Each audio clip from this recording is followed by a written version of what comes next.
2 people in custody right now, charged in his death, and that it's going to be before the courts. But right now we're here to honor Greg. His family, again, are waiting to receive him at the funeral home in about 20 minutes. We're approaching Barrie, and we will be exiting at Duckworth Street and heading back towards St. Vincent. And the procession, the members here in the procession, including Evan, who's sitting with me right now, driving up 400, will be one of the pallbearers that will be there at Greg's casket at his side as they take him from the hearse and bring him into the funeral home. And as the funeral arrangements continue to be prepared, a police funeral, a family funeral is expected to happen mid next week. And again, here we are at another overpass.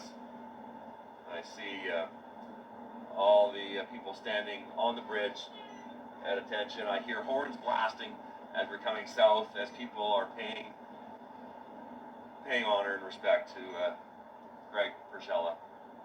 And you can see all the vehicles lined up: fire trucks, tow trucks, passenger vehicles, flags flying. Thank you. It is a beautiful sight, and I know the family and Evan and the other shift members here, I'm sure, take comfort. Or tell me your thoughts as you see this outpouring of affection. You know, it's certainly good to see. You know, in the past few years, there's been a lot of you know, anti-police movements, which can sometimes be discouraging for us. Yeah. Because I think far and wide, the vast majority of us just literally want to protect our fellow community members and serve them, right? Like we've got that in our DNA. We want to do that. And you know, sometimes you can think like, gosh, are we appreciated for our job? And so to see this, to not only see first responders. There's something big coming up here right now as well. I just want to take time to take this in. I don't know. I see an overpass. I see a flag, and I see ladders, and again, flags flying. People paying respects here. It is a beautiful sight.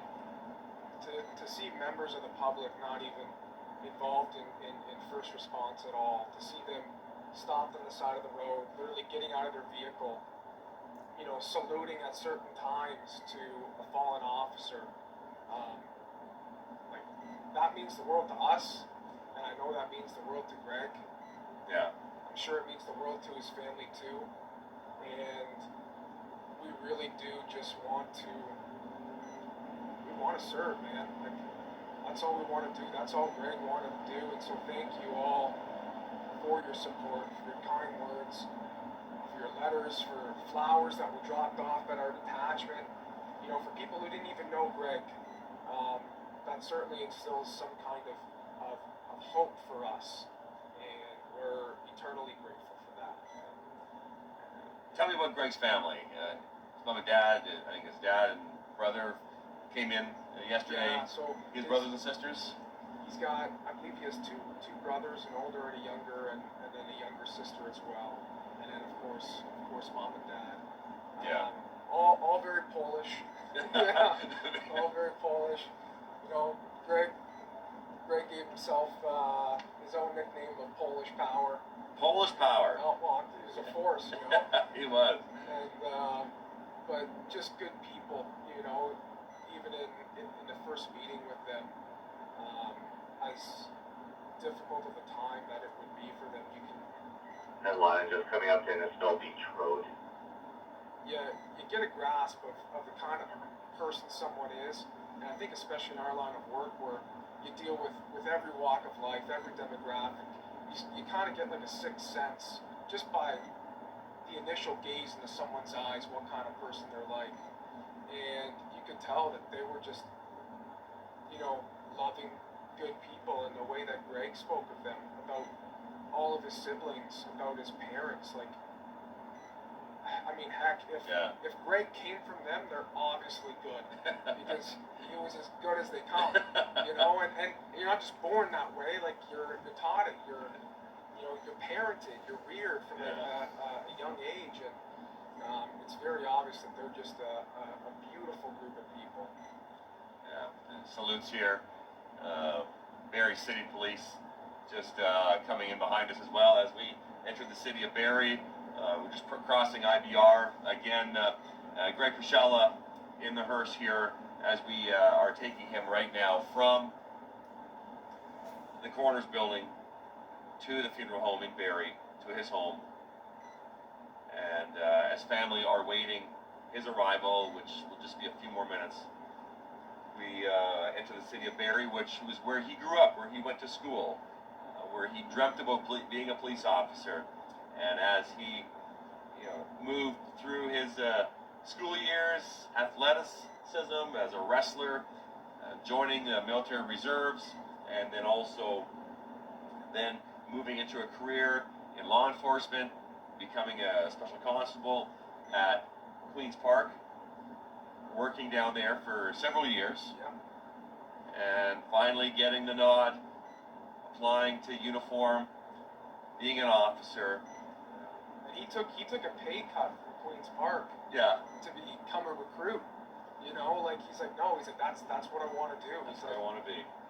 Even if it requires a little bit of extra sacrifice in the meantime, it's like that's what I want to do. Yeah. You know? So here we are, Barrie.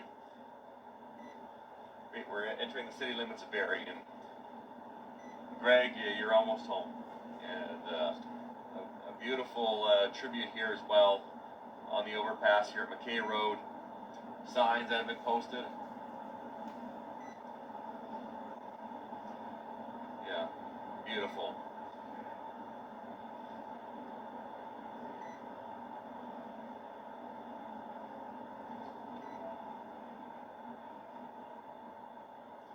It's about an hour's drive from Toronto to Barrie. Greg is getting the most honorable escort that we can offer.